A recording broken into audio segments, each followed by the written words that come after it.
ಇನ್ನು ಸಿಎಂ ಸಿದ್ದರಾಮಯ್ಯ ಕರೆದಿರುವಂತಹ ಸಚಿವರ ಡಿನ್ನರ್ ಮೀಟಿಂಗ್ನತ್ತ ಈಗ ಎಲ್ಲರ ಚಿತ್ತ ನೆಟ್ಟಿದೆ. ಬಿಹಾರ ಎಲೆಕ್ಷನ್ ಘೋಷಣೆ ಬೆನ್ನಲ್ಲೇ ಸಚಿವರಿಗೆ ಔತಣಕೂಟವನ್ನ ಆಯೋಜಿಸಿದ್ದಾರೆ ಮುಖ್ಯಮಂತ್ರಿ ಸಿದ್ದರಾಮಯ್ಯ. 2.5 ವರ್ಷ ಪೂರೈಸ್ತಾ ಇರೋ ಹೊತ್ತಲ್ಲೇ ಡಿನ್ನರ್ಗೆ ಕರೆದ ಸಿಎಂ. ನವೆಂಬರ್ ಕ್ರಾಂತಿಯ ಬಗ್ಗೆ ಚರ್ಚೆ ನಡುವೆ ಏನಾದರೂ ನಡೆಯುತ್ತಾ? ಡಿನ್ನರ್ ಸಭೆಯಲ್ಲಿ ಏನೋ ಕುತೂಹಲ ಕೆರಳಿಸಿದೆ. ಡಿನ್ನರ್ ನೆಪದಲ್ಲಿ ಸಚಿವರ ಜೊತೆ ಏನು ಚರ್ಚಿಸಲಿದ್ದಾರೆಂಬ ಚರ್ಚೆ ಈಗ ಆರಂಭ ಆಗಿದೆ. ಸಚಿವರಿಗೆ ಸಿಎಂ ಏನು ಸಂದೇಶ ಕೊಡ್ತಾರೆ ಎಂಬ ಜಿಜ್ಞಾಸೆ ಕೂಡ ಮೂಡಿದೆ. ಮಾಹಿತಿ ನೀಡ್ತಾರೆ ನಮ್ಮ ಪ್ರತಿನಿಧಿ ಹರೀಶ್, ಇವತ್ತು ನೈಟ್ ಡಿನ್ನರ್ ಮೀಟಿಂಗ್ನತ್ತ ಎಲ್ಲರ ಚಿತ್ತ. ಮೀಟಿಂಗ್ನಲ್ಲಿ ಏನೇನು ಆಗಬಹುದು ಅಂತೀರಿ?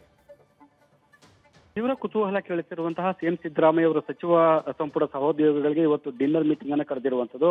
ಒಂದು ಬಲ್ಲಮೂಲಗಳ ಪ್ರಕಾರ ದಿಢೀರನೆ ಈ ರೀತಿ ಒಂದು ಔತಣಕೂಟ ಕರೆದಿರುವಂತದ್ದು ಒಂದಷ್ಟು ಪ್ರಶ್ನೆಗಳು ಕೂಡ ಹುಟ್ಟು ಹಾಕಿರುವಂತದ್ದು. ಅಂದ್ರೆ ಸಿದ್ದರಾಮಯ್ಯ ಅವರು ಈ ರೀತಿಯ ಒಂದು ದಿಢೀರನೆ ಕರೆದಿರುವಂತದ್ದು ಯಾವ ಲೆಕ್ಕಾಚಾರ ಅನ್ನುವಂತ ಚರ್ಚೆಗಳು ಶುರುವಾಗಿವೆ. ಸೊ ಮುಖ್ಯವಾಗಿ ಬಿಹಾರ ಚುನಾವಣೆ ದಿನಾಂಕ ಘೋಷಣೆಯಾದ ಬೆನ್ನಲ್ಲೇ ಈಗ ಸಭೆ ಒಂದು ಡಿನ್ನರ್ ಮೀಟಿಂಗ್ ಅನ್ನ ಕರೆದಿರುವಂತದ್ದು. ಇವತ್ತು ಸಂಜೆ ಏನೆಲ್ಲ ಚರ್ಚೆ ಆಗುತ್ತೆ ಅನ್ನುವಂತ ಕುತೂಹಲ ಇದೆ.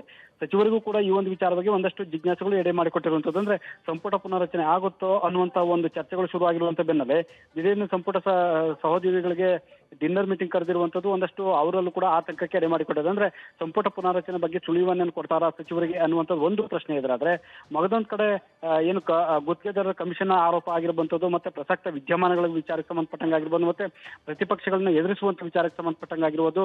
ಸೊ ಈ ಎಲ್ಲ ಬೆಳವಣಿಗೆ ಬಗ್ಗೆ ಚರ್ಚೆ ನಡೆದರ ಜೊತೆಗೆ ಇದೆಲ್ಲಕ್ಕಿಂತಲೂ ಎಲ್ಲಾ ಸಚಿವರನ್ನ ವಿಶ್ವಾಸಕ್ಕೆ ತೆಗೆದುಕೊಳ್ಳುವಂತ ಒಂದು ಪ್ರಯತ್ನ ಆಗುತ್ತಾ ಅನ್ನುವಂಥದ್ದು ಕೂಡ ಕೇಳ್ಬರ್ತಿದೆ. ಹಾಗಾಗಿ ಇವತ್ತಿನ ಸಚಿವರಿಗಾಗಿ ಕರೆದಿರುವಂತಹ ಡಿನ್ನರ್ ಮೀಟಿಂಗ್ ಸಾಕಷ್ಟು ಕುತೂಹಲವನ್ನು ಮೂಡಿಸಿರುವಂತದ್ದು. ಮಧುಸೂದನ್, ಧನ್ಯವಾದ ಹರೀಶ್ ನಿಮ್ಮ ಮಾಹಿತಿಗೆ.